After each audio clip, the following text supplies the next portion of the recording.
Okay, here is a calendar machine, which its primary usage is to break up the finish that's put in the palmer and smooth out the goods.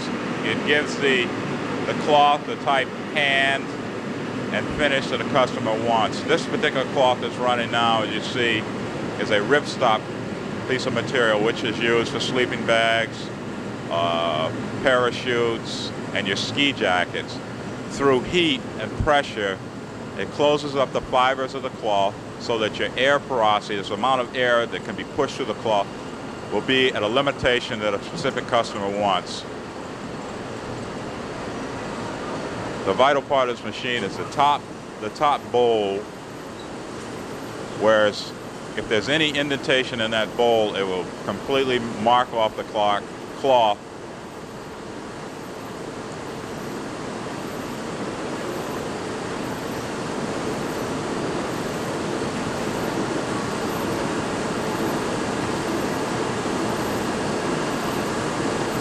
This is basically the last finishing process in the industry as far as dyeing is concerned. Once it goes to the calendar, the goods should be at the complete end of the process as far as preparation.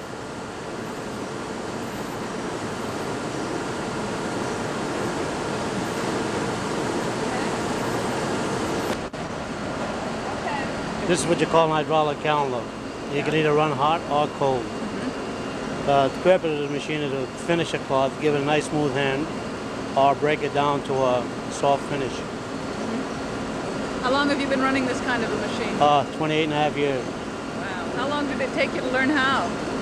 Me? Say about 2 weeks. I was on my own after 2 weeks. So it's strictly on-the-job training then? Yes, it is. Would it still be that way for somebody just coming out of high school or coming into work? Oh, I imagine it would be, sure. Yeah. They pick it up fast enough, you know. But come gradually things to you, like the hand of the cloth, you have a certain feel of the cloth, different feels. So it's really done, you handle the cloth and see if it's the kind of thing that you want it to be? Right. Different kind of hand, like a quilting finish or an outerwear. How can you teach that to someone? With the man, he'll be with you for 2 weeks. He's with you for 2 weeks. And you teach him to do various hands. I should think that would be tricky to learn.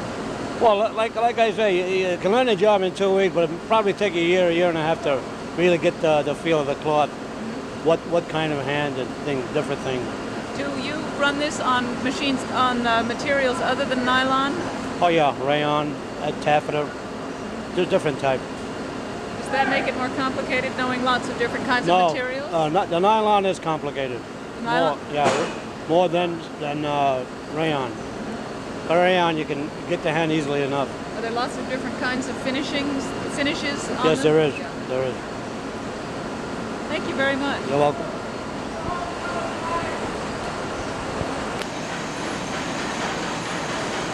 Now we're in the final process of the dyeing and finishing and printing operation.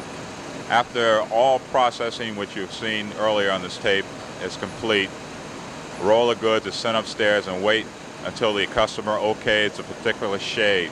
It's then brought to one of these 22 machines, which goods are put on and cut up in pieces, on rolls, on tubes, on whatever the customer so specifies, 150-yard cuts, original gray good cuts, 200-yard cuts, or whatever. These machines go, they can do roughly 15, 16, sometimes 20,000 yards in a shift. It's the last process in this particular industry.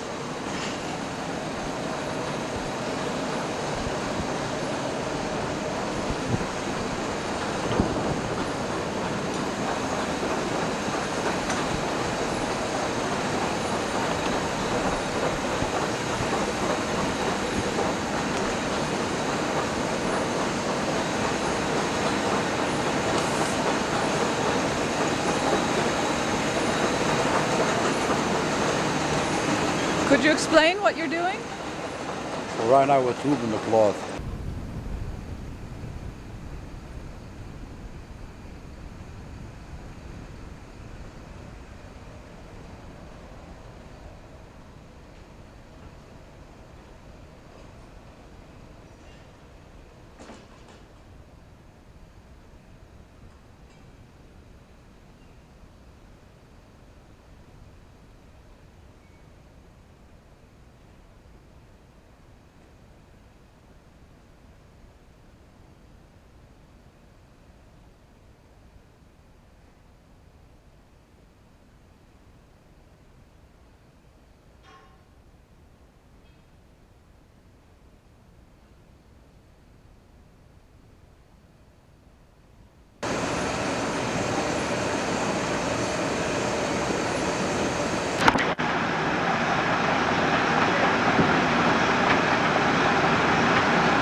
This looks sort of like the end of the line. What is happening here? Well, the goods that were okayed after processing completely through the plant have been tubed up and they've been billed out and put into cartons where they're double strapped by this gentleman with packing memos, one on the inside and one on the outside, and the goods are either put in our packing hole or they're shipped out all over the country.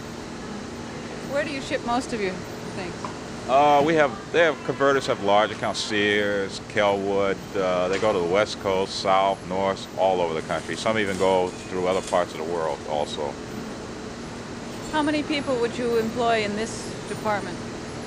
Well, depending on the size of the plant, if the plant is running around the clock and you're doing 2 million yards a week, you can employ 2 shifts, 50 people, just in this particular department itself, with a whole lot of different job classifications. Are most of the people paid by the hour? They are paid by the hour. All yes. of them? Except for your supervisors. Supervisors or management people are generally salaried individuals, but the textile industry is a good paying industry. But it's basically an hourly structure. It's not yes. like piecework in the garment industry. No, it's not. It's nothing like piecework. It's basically an hourly function. So, Would you like to expound on some of your feelings of the textile industry in Fall River, its future, and that sort of thing? the industry in Fall River it has grown. At one time, Fall River was the garment capital of the world. And now, of course, times and economics have changed. But I think the industry will hold where it is right now. The particular plants, I don't know if there'll be any more growth as far as new plants coming into the area, but the ones that are here, I feel, will continue and give job opportunities to the people in the area. For a career in the textile business, you can go in here, and if you're bright and you've got the initiative, you can just go from one end of the industry to another. It doesn't necessarily mean you can come and work at a specific machine and stay there. If you want to, you can go on and you can go into management, you can do anything, because there's so many different things happen in the textile industry every day. It's a good career, and if an individual wants to learn it, as expressed by the people interviewed on this tape, that they like it and they enjoy it, and you can do a marvelous thing in this industry if you want to make a career out of it. I've made a career out of it and I enjoy it, and I'm sure most of the people here do. Do you think that people coming in without anything more than a high school education can make as successful a career out of it as they might wish? Well, in my opinion, education doesn't really have that much to do with it. It's basically knowledge of cloth, which you can learn on-the-job training. I mean, education doesn't mean that much in this particular industry. You can learn about cloth. You can't go to school to learn about cloth. It's something you have to handle it. So a guy says he wants an outerwear hand. You have to know the feel for it. There's nothing they can teach you in school. But, you know, education is good and it can help you, you know, no question about it.